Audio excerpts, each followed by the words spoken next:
Hey everyone, and welcome back to the ATD Movie Channel. I'm Tony, and today I'll be reviewing Avengers: Infinity War, the culmination of the past 10 years of Marvel movies. Let's jump right into it.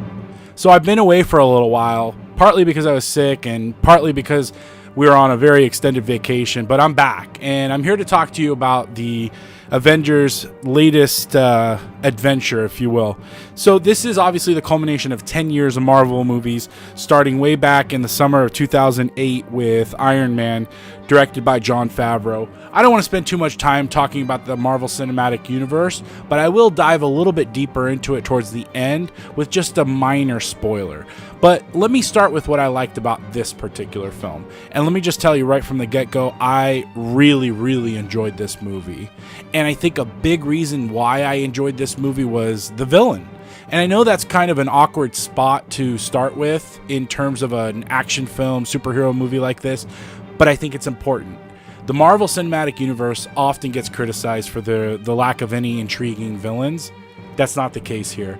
Thanos is fantastic, and not only does Brolin do a fantastic job in playing him and the motion capture, but the way that the directors, the Russo brothers, dive into this character's psyche and his motivations and just his intimidating presence has us as an audience shook, because it's usually one villain that has a standalone superhero barely intimidated.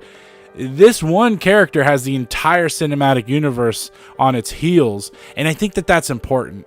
He's a formidable foe, and his presence, like I said earlier, he's intimidating and he's frightening. We haven't had that in a Marvel movie in a really long time, and arguably ever. So thumbs up to Kevin Feige and the rest of the people over at Marvel for giving us a villain worthy of fighting all of these different heroes at once. Another aspect of the movie that you can't review without talking about is the story. The story is really good, and let me dive a little bit deeper into that.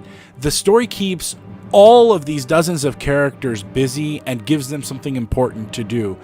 Every single grouping of characters contributes to the overall solution, if you will. And the story is fast-paced. This movie is 2 hours and 40 minutes, but it doesn't feel like it. And again, there's enough to keep all the different groups busy so that you never feel like it's just trying to stretch out its runtime or give you an extra fight scene just for the sake of an extra fight scene. Everything in this movie is meticulously planned and important to the overall arcing story that it's trying to tell. And I thought that that was great. And I also feel like the stakes are just raised much higher than any other Marvel movie before it. There are certain Marvel movies that change the game or, retcon something or another, but this is different. This has stakes that are going to be felt for a long time, and that's all I'm going to say without spoiling it. Another aspect of the movie that I loved this should be obvious, it's the characters. I mean, these characters have been in our lives for 10 years. It's longer than most TV shows are on the air that these characters have been around. And it's given us, movie after movie has given us an opportunity to know these characters on a much deeper level. Understand their motivations, understand their past, understand what drives them, what scares them. And I think that history of Marvel movies played into how big of an event this movie has become to pop culture. It's doing huge numbers, and we'll talk about that later. But in general, these characters, if they weren't as good as they are, none of us would care. This would just be another cinematic universe movie that, a studio is trying to profit off of. But it doesn't feel like that. They've done the legwork. They've put in the blood, sweat, and tears to build these characters up, and then finally all of it comes together in this film. If you watch this channel at all, I always say there's three things that I look for in a movie: a good story, good characters, and then the spectacle. The spectacle in this movie is insane, you guys. I read an interesting article about the Russo brothers keeping their cool and composure during the entire filming of this film, and they compared it to Joss Whedon sort of falling apart at the end of Age of Ultron, and they said the only reason we could make a movie this big is because there's two of us. I mean, really, it kind of put in perspective, how big of an undertaking this movie must have been. But the spectacle is incredible. The costumes, specifically the Spider-Man costume that's used in this movie, is fantastic. A lot of the characters got a redesign or a modification, like Captain America and Iron Man. A lot of the characters that we love got minor tweaks to their costumes, and I just thought it was a great way to not ignore the past but reinvent them for such an event type movie like this. Also, the settings, I mean, you know from the trailers that a lot of the movie takes place in Wakanda, but there's amazing settings from around the world. They're in Scotland and they're in New York, and just these settings that help us understand how big of a scope this story is trying to tell, including space, outer space, at the same time that they're following characters in Scotland. So the settings alone help to set up the spectacle. Also worth noting are the fight sequences. There are some great hand-to-hand fighting combat sequences in this movie alongside the fully CGI Iron Man, Spider-Man, Thanos. It's a nice combination of seeing the actors that we know pulling off some stunts alongside CGI doubles of themselves, if you will. Other things that I wanted to notate was just the sheer destruction of the cities that these people are in. It's realistic in a way that I don't remember in a Marvel movie since probably the first one. I really like the first one, and all the destruction in New York kind of reminded me of what's going on here. And then the last thing I'll talk about in terms of the spectacle is Thanos. Thanos is a fully CG character, and for about 90% of the movie it looks really, really good. There is 10% of the movie where Thanos is kind of iffy, the animation's not right, the texturing doesn't look good. And something worth notating is I waited until the very end of the movie for the post-credit scene, and you could see just how many special effects houses worked on this movie. It's no wonder that there might be a few seconds or a few minutes of Thanos that look better in one part of the movie versus another. So there's only one thing I didn't like about this movie, and it's such an unfair criticism, but it is a criticism, and it's the pacing of this movie. It's just a little bit unbalanced, and let me explain. There are moments where they try to develop different characters or even conversations within groupings of the characters, and they are not afforded the amount of time that they really need to flush out those conversations and flush out the characters that they're focusing on in those moments. And there's nothing they can do about it. The movie's already 2 hours and 40 minutes. If they spend any more time on that kind of stuff, then you're going to have a 3.5 hour movie.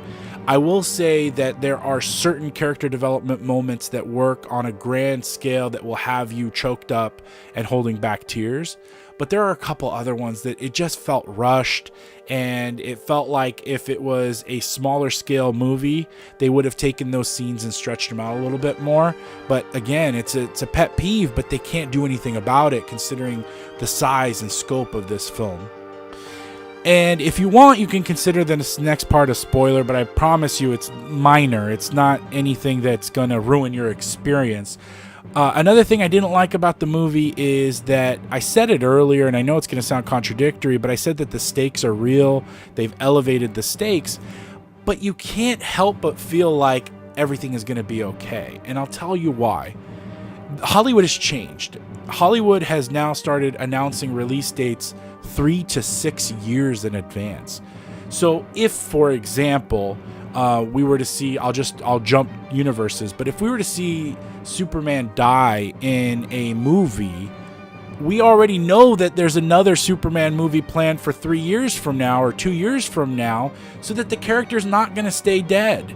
And so I'm trying not to spoil anything by talking about Superman, but it follows the same topic here. How can we believe that anything bad is going to happen to any of these characters if there's movies that are scheduled out for the next 5 years? And it just goes to show you that it's this pet peeve of mine is about the Marvel machine as a whole, not specifically this movie. But there are characters that they're going to die. I'm not going to tell you which ones, but there are characters that die in this movie. It's just, is it a gimmick? Is it going to stick?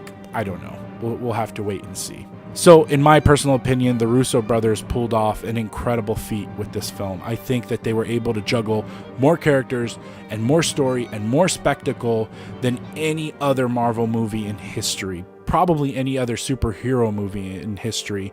I firmly believe that this will be a culturally relevant movie that will stand the test of time. It's very good, and I do think that it's going to need multiple viewings to catch all the details that the Russo brothers and Marvel put into this film. I've been avoiding spoilers online for weeks and weeks and weeks, and so it's going to be fun to kind of seal up this review, go back and watch my colleagues on YouTube and some of the things that they caught and some of the things that they liked or didn't like. So, have you seen the movie? What's your favorite Marvel movie, and is this now your new favorite Marvel movie? Let me know in the comments below. If you enjoyed the video, give me a thumbs up. I'm back on YouTube, and it'll be a lot more active than it has been the last few weeks. Don't forget to subscribe to the channel to be notified of content uploaded regularly, and you can find other movie reviews on the channel as well. Thanks for watching my review of the Avengers: Infinity War. I'll talk to you soon.